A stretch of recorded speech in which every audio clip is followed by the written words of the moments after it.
So first off, good morning, and thank you all so much for joining today's legislator Q&A session. Like Mahet said, my name is Shamitha Kapala, and I am a Health Youth Ambassador. So as an advocate, I'm so incredibly excited to hear from our legislators today, and I hope you are too. So I'm thrilled to introduce 3 Kentucky legislators who have been absolute champions in continuing to address the needs of youth throughout Kentucky.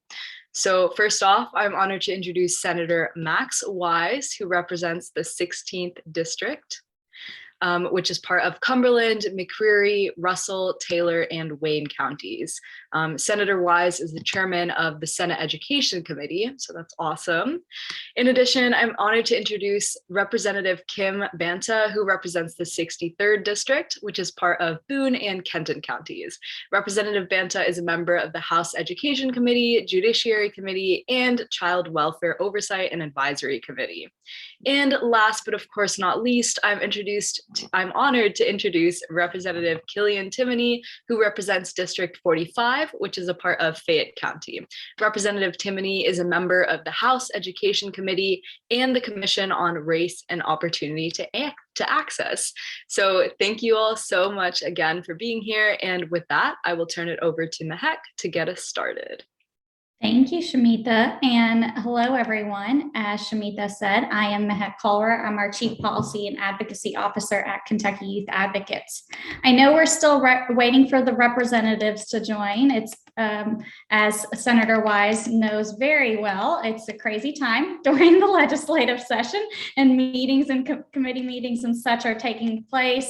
So I think we could just go ahead and dive into questions. Senator Wise, since you are here, and we are happy to have you. And I know you have to run to a committee meeting. So I just want to start off by saying, this is a question that we've been asking every legislator that we've connected with this week, so that many of our partners, our advocates joining, and young adults joining today could get to know you better. So I just wanted to start off by saying, who are your influences?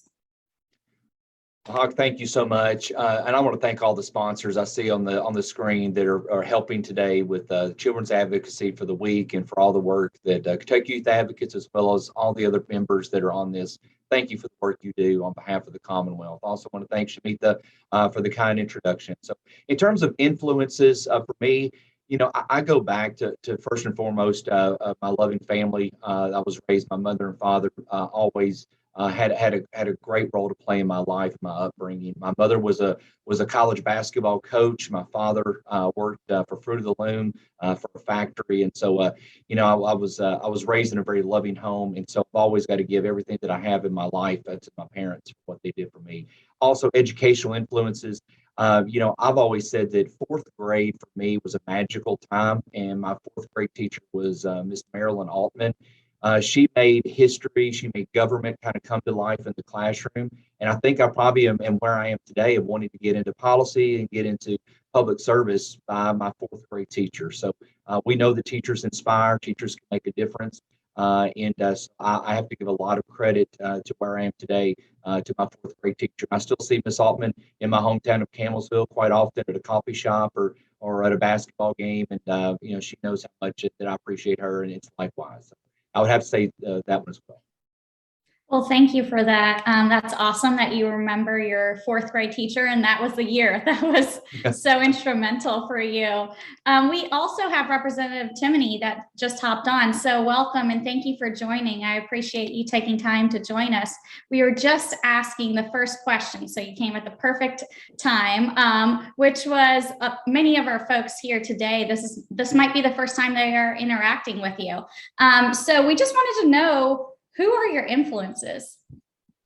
Wow, that's a great question. And again, I'm not going to stray too far from what Senator Wise had said. I think you know, my family. You know, my dad was a college professor. My mom was a special education teacher. So those were 2 of probably the most powerful forces for me influencing my path. And also, I'm so unoriginal. My 4th grade teacher, Miss Bement. She invested so much time in me, and she just had a street named after her in my hometown in upstate New York.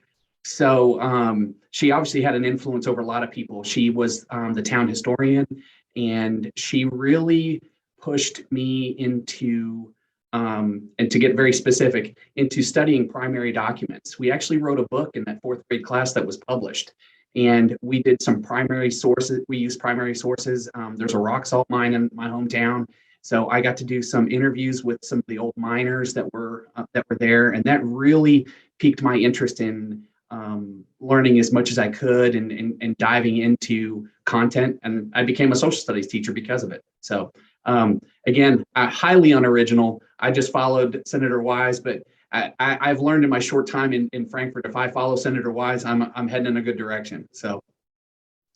Certainly. That's a great answer. And we're happy to hear, again, the synergies already between you two. And it's amazing because you're both education thought leaders for kids across the state, and you're a part of the education committee in both of your respective chambers. So we wanted to dive into now the policy related questions that we have for both of you. We know that this session has kicked off on a fast pace. And there's so much that you're going to tackle in 60 days. So what are you looking forward to or anticipating tackling, especially as it relates to education policies? So, Mahek, as you know, we've already got a little bit of some start in the Senate, and I think the House as well, of getting some education bills passed out. One that passed out yesterday off the Senate floor will be making its way over to the House with Senate Bill 9. It's a Read to Succeed Act. I think we all can look back on the importance of reading in our lives and the impact to make sure that our young people have the necessary skills to be able to, at that 3rd grade level, to have proficiency and to be able to be, to have a solid base as it comes to reading. Everything in life we can look back to social ill wills and some things that we face, from healthcare issues to drug issues. A lot gets back to those basic building blocks of making sure that we have children prepared. And I do think that bill is going to be a very good step. We've had Read to Achieve, and I know in Fayette County, Representative Timoney probably could attest of how well that program is working. And we're not going to harm that. We are still going to have Read to Achieve, but I do think Read to Succeed hits even more children, of 200,000 more kids across the state that can this help and go towards. And so, those communities that have had Read to Achieve, it's been great. I've seen it work, but we want to make sure that this is going to be expanded, and I think that's going to be a great piece of legislation. I'm hoping also with the budget year that we finally make a strong commitment to mental health for the School Safety and Resiliency Act we've worked on before. We've looked at that for both a hard approach and a soft approach, SROs, and then expanding our mental health professionals. We need to make sure that we are funding that adequately to make sure that our children get the necessary comfort with social services that wrap their arms around these young people. And I'm hoping the budget can reflect that at the end of this session. So those are kind of two things. There'll be a whole lot more education issues, I think, popping up, but I will, lead off with those two.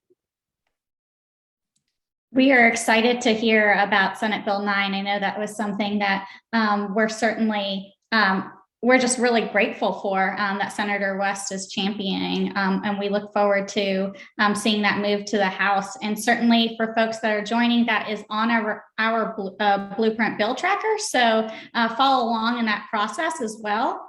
So I am going to actually turn it over to Representative Timoney to hear from you on what are you anticipating this session. Well, again, I'm going to be unoriginal. I'm glad Senator Wise has broad shoulders because he's going to be carrying this conversation. I'm just going to kind of add to it. There have been a lot of literacy programs that have been rolled out around the country, and there have been some that have had varying degrees of success. And one of the commonalities between all of them is teacher training and making sure all teachers, rather than select teachers in buildings, are teaching literacy strategies. I know that as a former principal, when I evaluated my social studies teachers, we really focused on the literacy standards, because if you can teach literacy improve reading skills and attach it to a content area, you're really, I don't want to say you're killing two birds with one stone, but you really are. And you really placing a focus and an emphasis on those critical skills moving forward. Again, in science classes, if you can piggyback, your math concepts into your science curriculum, I see a lot of positivity there. So again, Senate Bill 9 is definitely one that we're going to be watching and we're going to be paying attention to. I'm excited about it. I'm excited about the provisions that were made for the Read to Achieve, because we have been having some successes in Fayette County with that. However, as we can always expand on those successes, and this bill does that. It addresses those needs. So I'm definitely excited about that. And to go into again, Senator Wise's discussion about the mental health piece. If there's never been more of a premium placed on mental health in schools than there is right now. Kids endured trauma events during COVID, and not because necessarily they were out of school, but because COVID itself was a trauma event, and we need to be very cognizant of that moving forward, because we're going to have some additional obstacles as we bring kids back to school, and how we work through that, making sure we're not overwhelming students and paying attention to school safety. Again, is really important. I'm going to speak from my lens. In Fayette County, had a very forward-thinking superintendent in Manny Calk, who passed away last year, and his 10-point safety plan, I think it was fantastic. It was costly. However, the emphasis placed on school resource officers and the addition of mental health professionals in schools, making sure that there were structured plans so that students could get the attention that they needed to make sure the schools were as safe as possible, was outstanding. And I would love for that to continue to be referenced as we move forward. And I think school districts definitely would. So again, to go along with the budget requests that Senator Wise recommended, I would definitely be for that also. And we certainly hope that as the budget moves forward, that commitment to kids and their mental health certainly stays in the front of your all's mind, as well as your colleagues, especially as it goes through this process. Senator Wise, there's a question for you in the chat by Felicity that says, how are you grappling keeping the youth in rural communities in schools throughout the pandemic? That's a great question. And, we gave some flexibility with Senate Bill 25 that came back. It's been passed. It's been signed by the governor of giving districts the flexibility with more remote instruction days. I'm a very huge advocate of in-person learning. I think that the more we can have of our children inside the school walls, the better. And for some, that's a meal. For some, that is for them.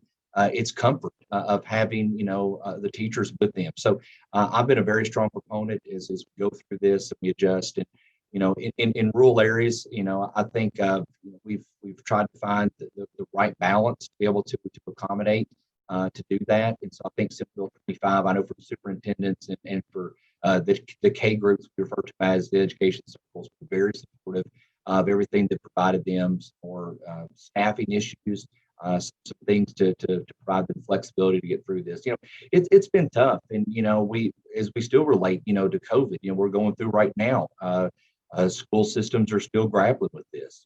We had in our region, many kids went off to a middle school beta convention. All of a sudden, it became a super duper spreader, and so now it's what's happening. But we want kids to still have the opportunities to go to beta conventions, because that is for them a great time to learn and a great time to be a kid. But we still have to be cognizant of what's going on. We've got the weather situations, and so we're just fighting a lot of uphill battles right now. I think educators are probably very weary. I think they're tired. We all are in some aspect. We want to make sure that we're providing the resources and flexibility for those districts to be able to cope with what they're facing.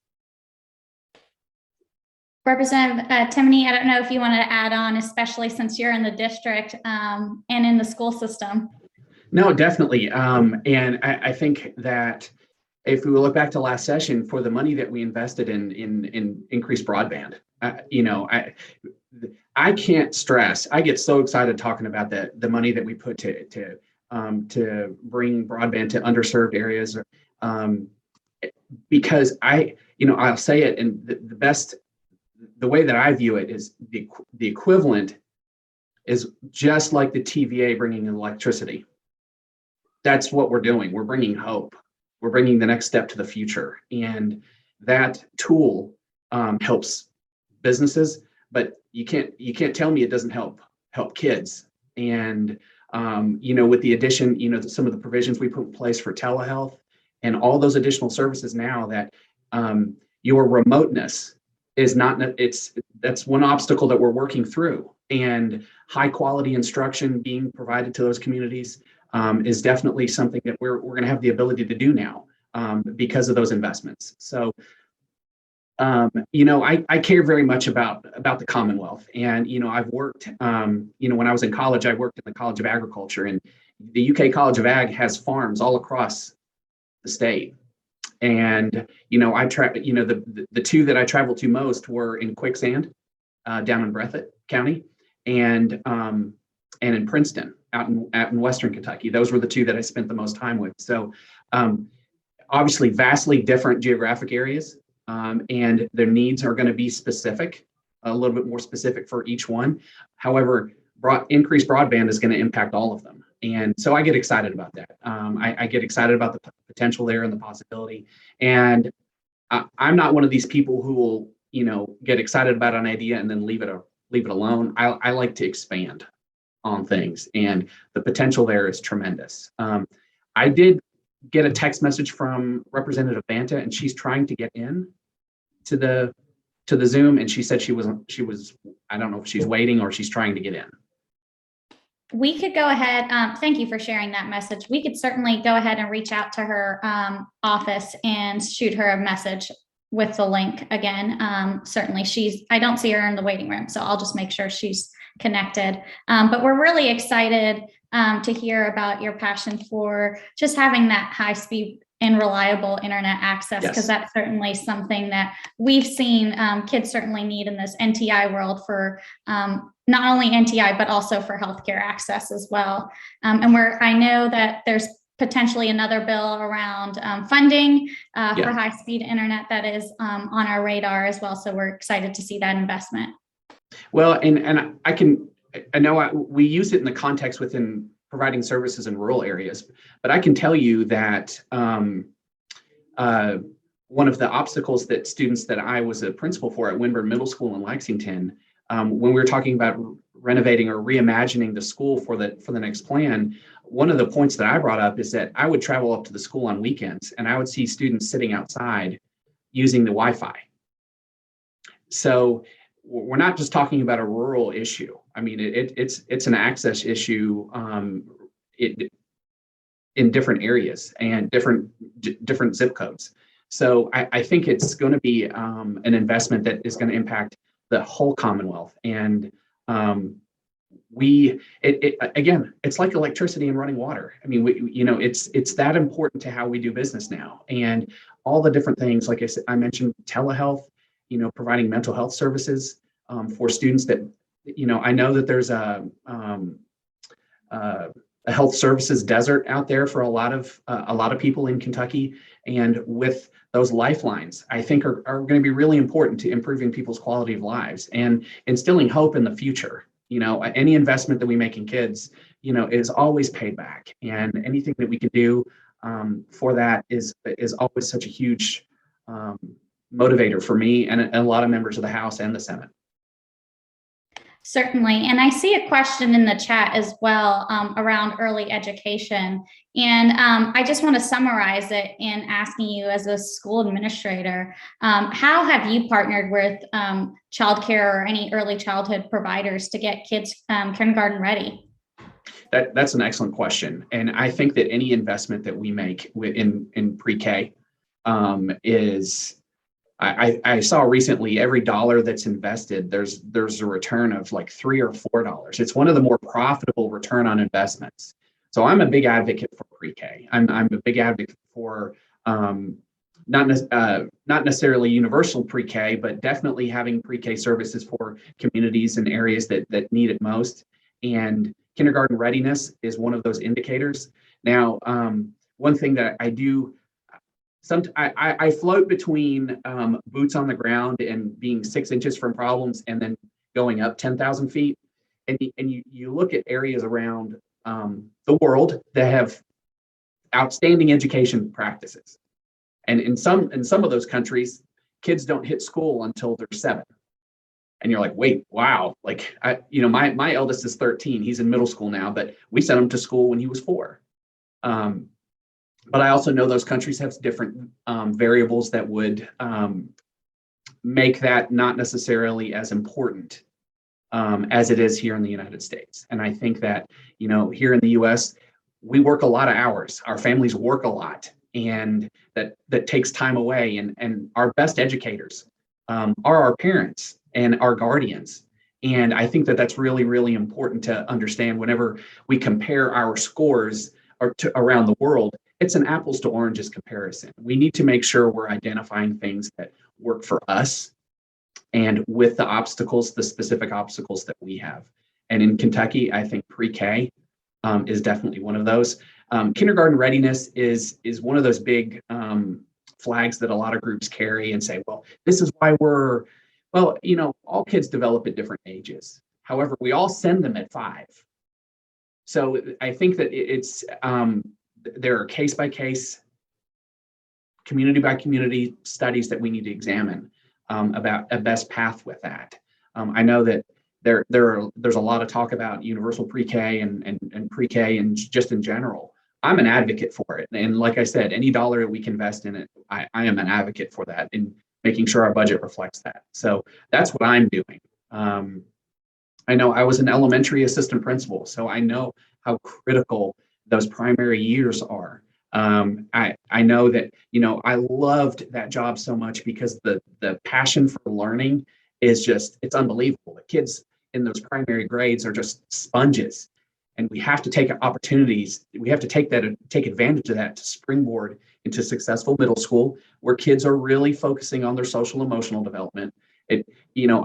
I talk about all the time, my wife is a school counselor, so my kids, they don't have a chance. They're not going to get away with anything. But we just talk about how we want them to develop as human beings during those middle grades, and really start identifying who they are and some ideas for success and what that's going to look like. And in high school, that's where they get to really hone in on, well, these are the things that really interest me. And so it's a very it's a long-term approach, but we sometimes focus on these checkpoints along the way, when in essence we have 13 years to prepare kids for the world and to make sure they're happy and healthy and educated and ready to go. And we do get hung up on these checkpoints along the way, which we put a lot of emphasis on state testing, which I wish we would de-emphasize a little bit. Proper assessments should be used to guide instruction and to determine different pathways. It shouldn't be necessarily like a score of good, bad, or average for schools. We should be looking to see how individual students grow. Whenever we looked a few years ago, I'm going off on a tangent. You can go ahead and throw up the stop sign and tell me to stop. I'll stop at any point. But a few years ago, we emphasized growth, like student growth, on our teacher evaluation system.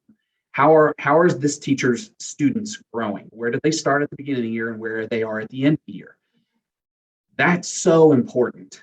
And having that end of the year connect with the next level up so that there's progress that way. That's so important. You're comparing the student against themselves, because and I'll give an example. We had a special education teacher at Winburn Middle School, and she was outstanding. She could teach, she could have taught me to read, and I was a slow learner with reading. She could have taught me to read in a heartbeat. She could teach a rock to read. We'll just put it that way. She was outstanding. However, she would regularly get students who were 3 and 4 grade levels behind. Okay, so say she had a student that was 3 or 4 grade levels behind, and she raised them 3 in 1 year. She raised them 3 grade levels in 1 year. she's still labeled a failing teacher because that student's not reading on grade level. That is a catastrophe. That teacher should be celebrated, and we should shine bright lights at her and throw money and treats and chocolate and whatever she wants, because that's what we need.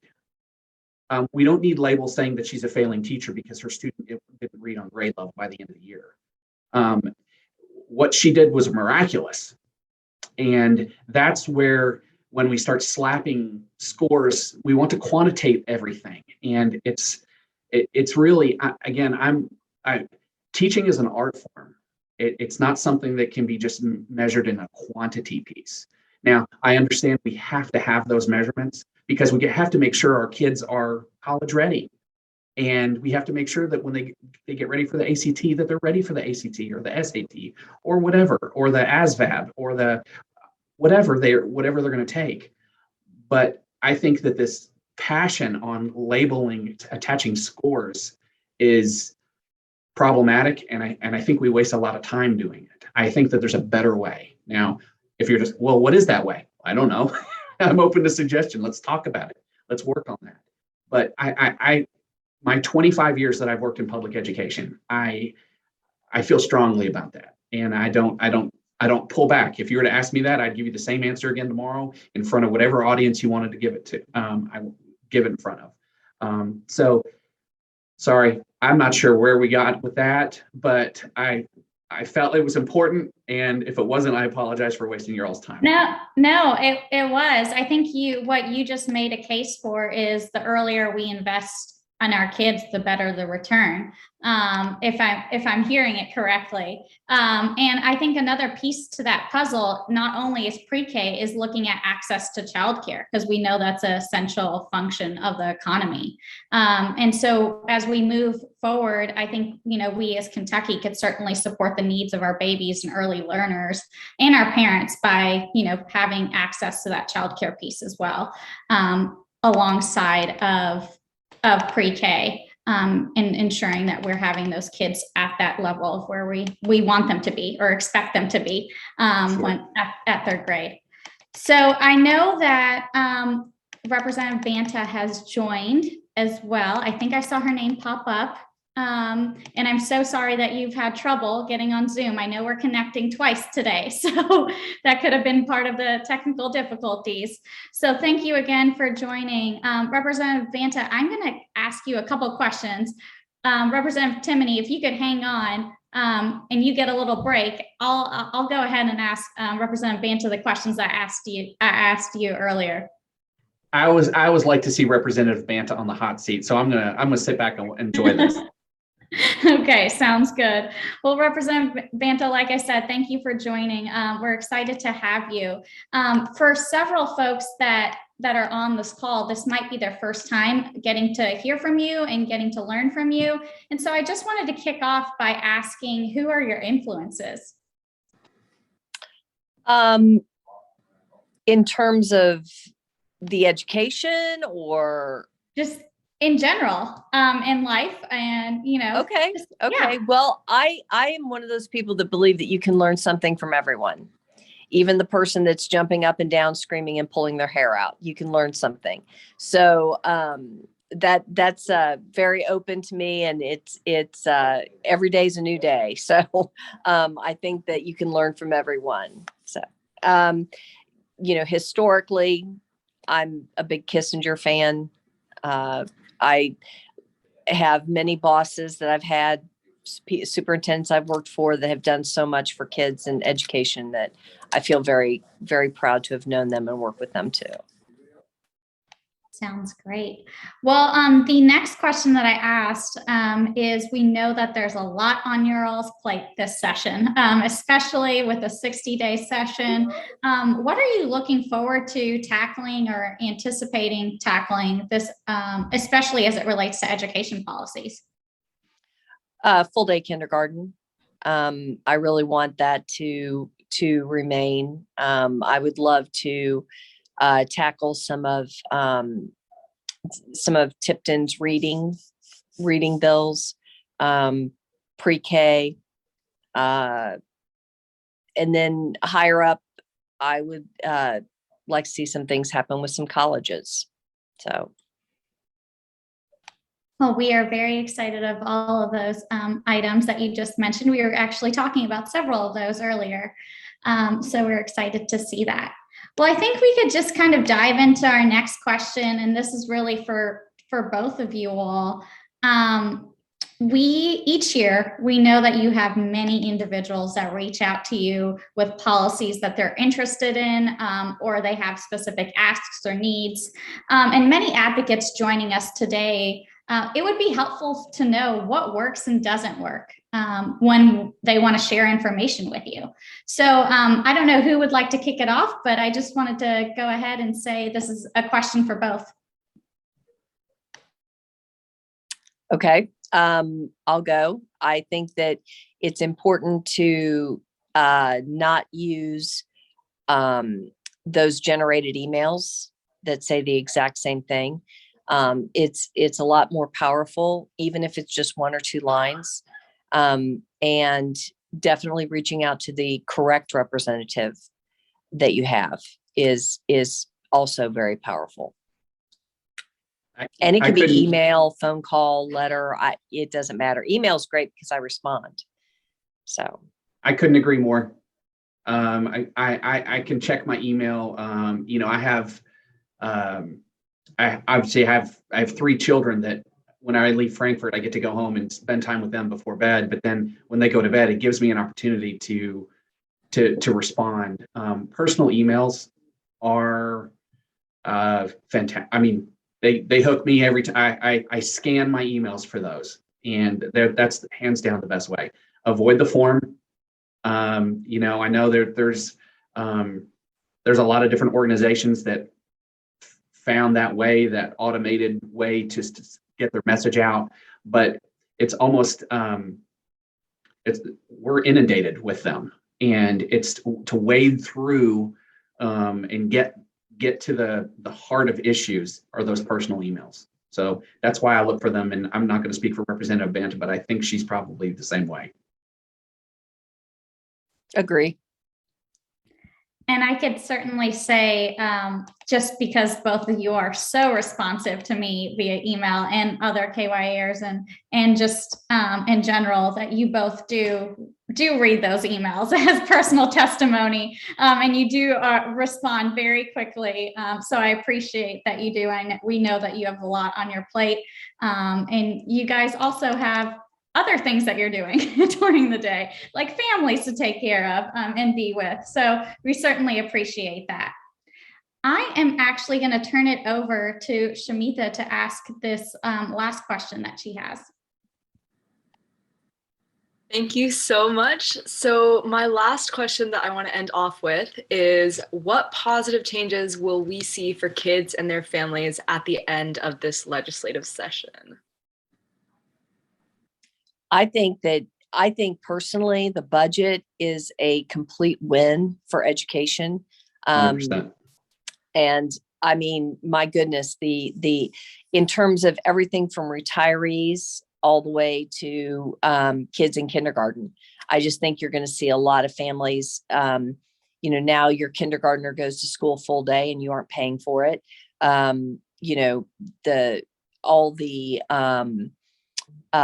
Everything has been fully funded, which is great, retirees and things like that. So I think families are going to be comfortable and feel like they have been heard and empowered. And I will go along exactly with that. The funding for education has been fantastic in this budget, and you will see that families will see that, students will see that. I think it's outstanding. There was a question in the chat briefly about students with disabilities. I know that I've been working closely with a few people on some dyslexia legislation, and I believe that is being addressed in one of the literacy bills. So specifically that, and if there are other suggestions, again, send us an email. That's how this is supposed to work. People like, well, you should know. And I'm like, well, I can't know everything. Like, I can't be everywhere. Like, I'm respond, like, let's talk about issues. Let's talk about what's going on. So I think that that's one of the kind of the misnomers, that we're down here and we know everything, and we don't. And, you know, it's important to have the dialogue. You know, there's more representatives because we're supposed to be closer to the people. You know, we're reelected every 2 years because we need to be more responsive to the people. So reach out to us and let's get some things rolling. If there's policy ideas, you know, we're definitely open for that. No. All right, I loved both of those responses. Thank you so much to both of you representatives for coming to join us today and for speaking with us. And for the rest of you, it was really great to have all of you listen to this incredible discussion that we had from our legislators. And of course, thank you to Mehek. So we hope to see you all at our other Children's Advocacy Weeks events later in the day, and tomorrow morning, where we will celebrate Kentucky Kids. So thank you all again and have a great rest of your day.